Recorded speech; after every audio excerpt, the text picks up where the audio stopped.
Hello tout le monde, j'espère que ça va bien. Moi en tout cas ça va. Aujourd'hui on va parler du crayon à papier.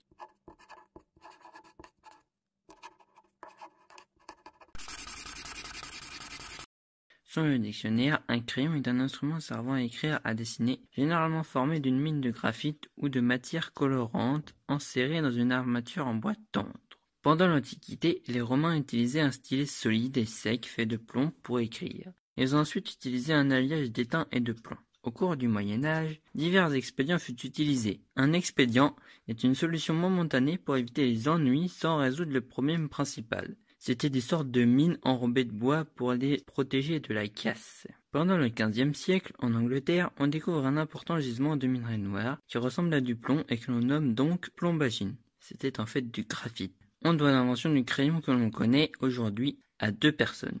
L'une s'appelait Joseph Hardtmuth, c'est un inventeur autrichien et en 1792, il cherchait un nouveau moyen d'utiliser le graphite car les gisements du graphite allemand étaient de très mauvaise qualité.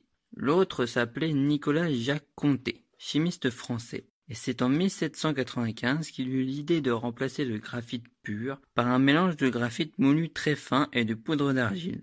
Il eut cette idée car l'importation de graphite anglais a été interdite. Il compressa une fine pâte en mine puis les fit sécher. Après séchage, il les mit au four et en faisant varier divers paramètres comme le temps de cuisson, la température, la proportion argile-graphite, il obtint des mines de diverses duretés. Il créa donc une échelle de dureté en chiffres, où le 1 était la mine la plus molle et le 5 la mine la plus dure. La correspondance avec l'échelle de Brockmann, qui elle était en lettres, était presque parfaite. Si tu veux en savoir plus sur l'échelle de dureté des mines, je t'invite à rester jusqu'à la fin de la vidéo. En 1838, Henri Bessemer inventa une méthode pour créer des mines de graphite à partir des déchets de l'exploitation minière. Un brevet pour la gomme fixée au bout du crayon fut déposé par Hyman Lipman le 30 mars 1858. C'est aux États-Unis qu'Ebenezer Wood façonna le crayon en forme hexagonale.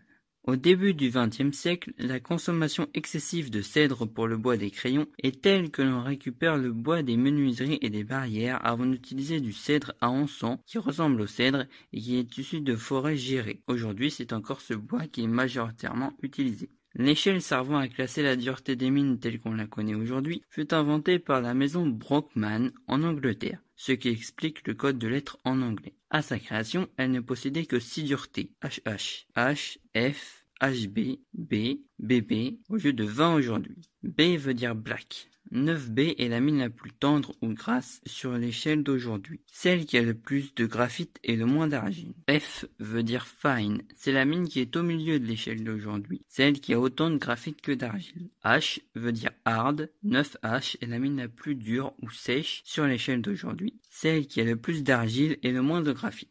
C'est Lothar von Faber qui étenda l'échelle à celle que l'on connaît aujourd'hui. Ainsi s'achève l'histoire du crayon. Je vous retrouve dans un mois pour une toute nouvelle histoire. Sur ce, moi, je vous laisse.